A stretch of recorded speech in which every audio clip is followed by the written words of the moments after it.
Oh man, how's it going, everybody? Wow, this lighting is terrible. There we go. How's it going, everybody? Welcome back to another video. I got a topic that's been on my mind a lot that we are going to talk about now. Let's get into it. Post-editing John here. Just wanted to take a moment to say, I know that this is a long video, but seriously, watch it to the end. I really do hope that it helps somebody out. I know we talk about this kind of stuff a lot, but seriously, if you could, please watch to the end of the video and let me know what you think. Let me know if you agree or disagree down in the comments. I want to build this into a community that's actually helping people and serving you. So I appreciate you. All right, let's get back to the video. Also, is this rattling driving anybody else crazy? I know I asked that 2 videos ago, and I was like, I'm gonna take that off. I don't need a rear brake. It's probably a bad habit to just hold on to that, right? Instead of fixing it. Seems like a bad habit. Also, you're welcome, Belco disaster registration or restoration, free advertising right there.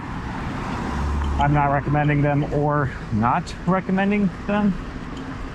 So I'm not recommending them, but I'm not recommending. I've never heard of that company before. I just got a van in the video. They're welcome. Okay, this is rattling a lot. We're pulling over, we're fixing it. Taking this off. That's it. We're done. Tell you what, folks, if you don't have one of these, this is a Crank Brothers M20. If you just don't have a bike tool that you kind of have on you at all times, you're missing out. These things are incredible and they will save your ass in a pinch for sure. Shout out to my wife for getting me one for, was it Valentine's Day? I believe so. Alrighty. And we're back at it. Ah, look at that. Now it looks asymmetrical, but it looks nice. It looks sleek, but it doesn't. I don't know. We're keeping it. We're just gonna see how this goes. Watch, now I got a habit. I'm gonna start missing, like holding on to them. Like I gotta put it back on just to hold on to that. All right, so I wanna talk today about doing hard things. You know, we've all heard the phrase, like, nothing good in life is free. And I see where people come with that. I don't know if I fully agree with that. I mean, spending time in nature is free and that's a good thing, but all in all, majority of things, nothing good in life comes free. And that's not a monetary statement. That's a effort statement. Having good food comes at a cost.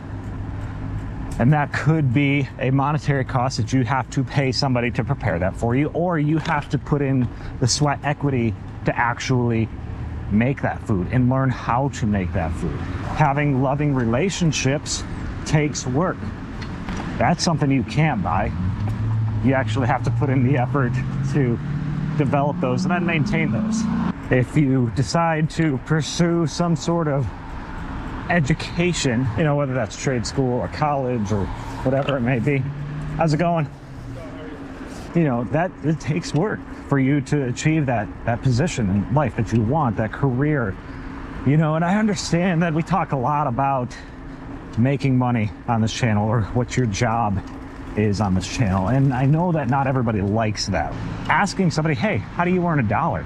It's a big part of your personality and your persona and who you are. Also, if you're wondering where we're at, we are in a location called Frandor. It's a neighborhood of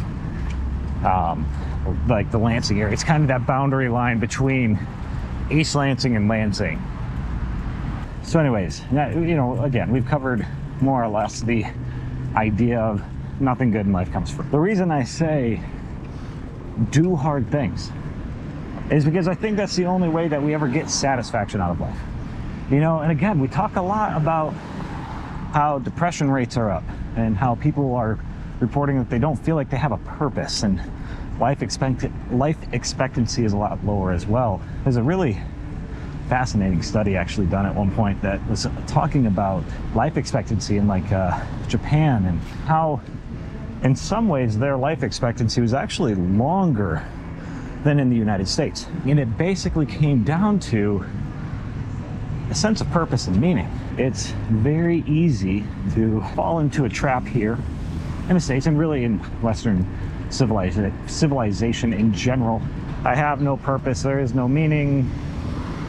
You know, everything can be done for us, and we live in a very expendable world where we aren't really valued, but I also don't think we value ourselves enough.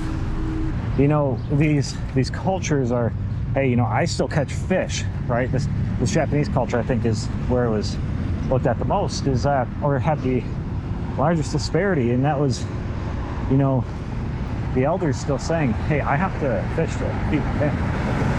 You know, that's not just something that is a given, you know, it's, I still have a role to play. I have a purpose. And I do think that you had that a long time ago, and I'm not saying that I want to go back to a life where, you know, you had to get up every day and work all day until the sun came down to ensure that you and your family survived. I'm not saying that. What I am saying is that part of that was a purpose of you had to do hard things and you didn't have a whole lot of a choice in it. You wanted to eat, you had to go hunt. You wanted to eat, you had to feed a family. You wanted to feed your family, you had to go work. Whatever it was, there wasn't a whole lot of choice in it. This is what you had to do. And oddly enough, you would think in a situation like that where life is dire and, you know, things are horrible and, you know, it's just hard. You have no time for fun or for play. You would think that suicide rates would be much higher in those countries. No. Those rates are the highest in highly developed countries. And even within those highly developed countries, a majority of the self-deletions, I guess, are actually from rather affluent men.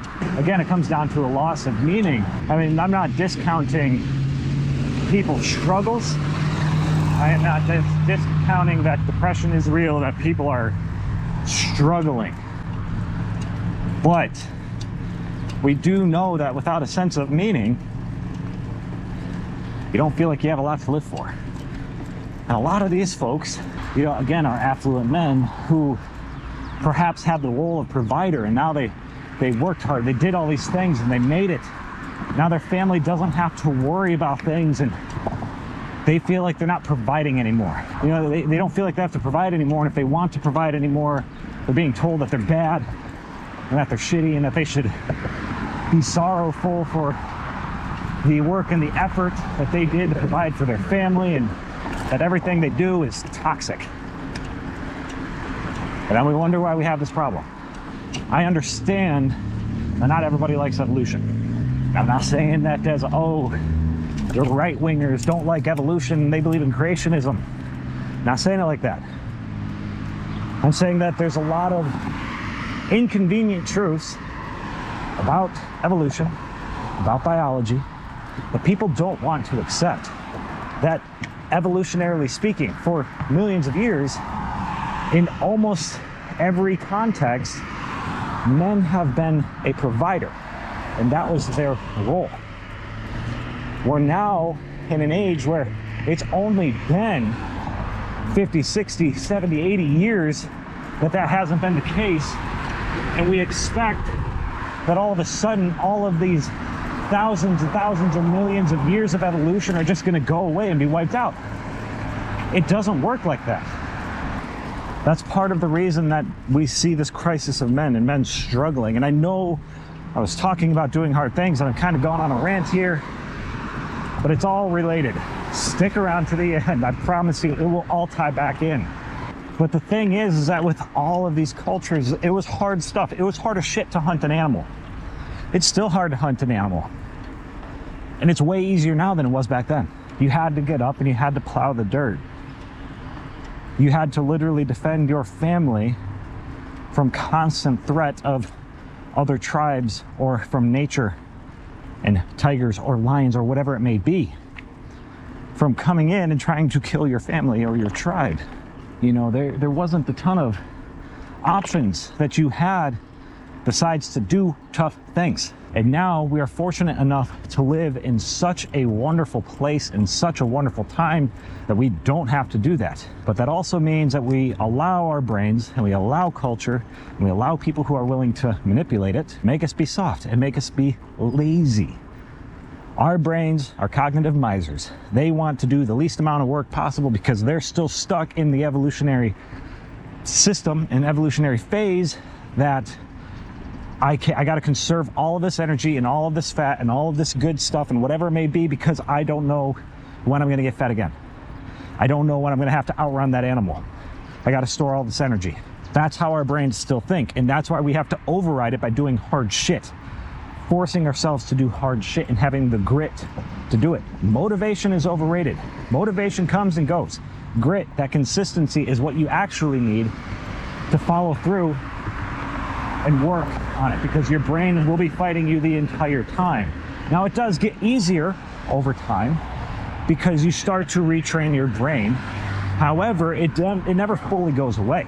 And the problem is that you do have, you know, these large corporations, these media companies that want to keep you in that stage, in that phase of laziness, because then you have to buy their medicine to fix the ailments that are caused because of eating poorly and not exercising. Again, I say it all the time, that's not a overarching condemnation of big pharma and that they need to go away. No, I'm saying that there's certain things that I do believe that they are necessary for. However, there's a lot of things that we know if people would just go outside, exercise, and eat a little healthier, most of the medications would not be needed. Something to think about. But that's not stuff that you hear about on the news, right? Why? Because all of their funding, 70 to 90% of their funding, is coming from the pharmaceutical companies. You have these corporations and these media companies that have a vested interest in you staying inside, not doing anything, buying more stuff to hopefully make you finally feel better, and to keep watching TV so that they can continue to sell you advertisements so that you buy the other stuff that makes you feel better that you were sitting inside all day. This is also the part that the comments section starts coming in with those randos saying you're a conspiracy theorist. No, I'm really not. I'm just looking at, wow, this stuff is all adding up in a very particular way, and based on what we know about human nature and science surrounding all of this stuff, it seems to be kind of obvious what's happening, but maybe not, I don't know. And look, this isn't me telling you that you shouldn't watch TV at all, or that there aren't medications that you shouldn't take. I'm not giving you any legal, medical, or financial advice on any of this. What I am saying is that doing hard things gives us this feeling, this lost sense of purpose, this camaraderie with the people that we do hard things with, this feeling of success and joy and happiness with our lives because we're conquering whatever that challenge is. But doing hard things every day makes you stronger, increases your confidence. You believe in yourself more, which I guess ties into the confidence thing, right? Increases your drive and your desire to achieve more. Doing hard things is attractive to people, and not only to other people, right? I'm not saying this as like a, hey, do hard shit so you can pick up chicks. That's not what I'm saying, but it's attractive to yourself, right? You like yourself more. And I'm not saying like, oh, you're gonna start, you know, like falling in love with yourself and have this big ego kind of thing. No, that's not what I'm saying either. What I'm saying is people like that, and you're gonna like that about yourself. It's going to help you on your journey. So this is the part of the video that everybody kind of tries to get you to buy their course and to, you know, subscribe for more content like this and follow me on Instagram and, you know, let me sell you this course or this product, or here, take this supplement and it'll make you feel better. And I mean, look, I sell a course. I make content about self-development and everything. If you want to, subscribe. If this isn't your thing, that's okay.